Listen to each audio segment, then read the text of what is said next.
years old, wearing a brand new bathing suit with the cutest rainbow stripes angled across my body like a sash. I feel happy, confident, and carefree. I walk into the girls' locker room, towel in hand, bare feet on the cold tiles, smell of chlorine filling the air, and I smile as I see my papa. But he's not smiling. I see him scan me up and down with a look of disgust. Geez, honey, you really should lose a few pounds before you wear that in public. My heart sunk. I suddenly felt as though everyone in the room was looking at me, judging me. Shame washed over me like I wished the water would. And for the first time in my life, I wanted to hide. I fumbled with my towel, quickly covered my body up, and I wished I could disappear. I went to school the following Monday, and I remember feeling withdrawn, anxious, and self-conscious in a way that I never had before. It came time for lunch, and I looked down at my sandwich, and I just stared at it. I felt too ashamed to eat. There I was at the round wooden lunch table, everybody unpacking their lunches, chatting away, holding my breath. I was afraid that my classmates would make fun of me if they saw me eating. I heard the words of one person, and in my mind, I feared they were the thoughts of everyone. Quietly, I tucked my lunch into a paper towel. I asked to go to the washroom, and I threw it out. I threw out my lunch every day for months at 7 years old. I'm not even sure how the teacher found out that I was doing it, but she did. She told my mom, and from that moment on, for the rest of second grade, I had to go to the principal's office every lunch and eat with him watching me.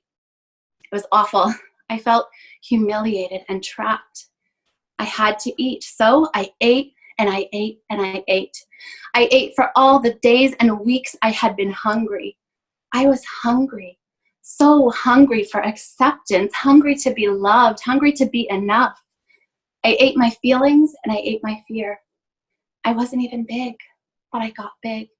I carried those words with me as I grew up, and I got bigger and bigger and bigger.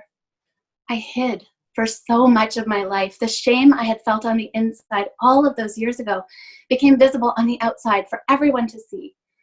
I let the words of one person shape and define me until one day I looked in a mirror. I didn't even recognize myself. On that day, I knew it was time to heal. I learned how to talk to that little 7-year-old me, and I showered her with the love, nourishment, and kindness that she deserved. I stopped hiding and I started showing up for my life and for my dreams, even when I didn't feel perfect, even when I didn't feel ready, and even when I was scared, which was honestly most of the time. I looked at myself in a mirror, and instead of saying, "You're too big," I started to say, "You're bigger than this." I loved myself back to life, back to believing that I was enough, back to believing that I was worthy of being seen, and that I had it within me to write a new story built on new words that I chose. Words are powerful. We can carry them with us for a lifetime. We can't change the ones others have spoken to us, but we can absolutely change the ones we're speaking to ourselves. Maybe you took someone else's words into your heart too. Painful projections masquerading as truth. Maybe they led you down a dark path that you never deserved to be on. Maybe they kept you small and hidden. Maybe some part of you believed them. But now, we get to reclaim our power and rewrite our story, because we are bigger than the words that have tried to keep us small. We are bigger than everything that has held us back. And the best and most beautiful part of our story is just beginning. Thank you.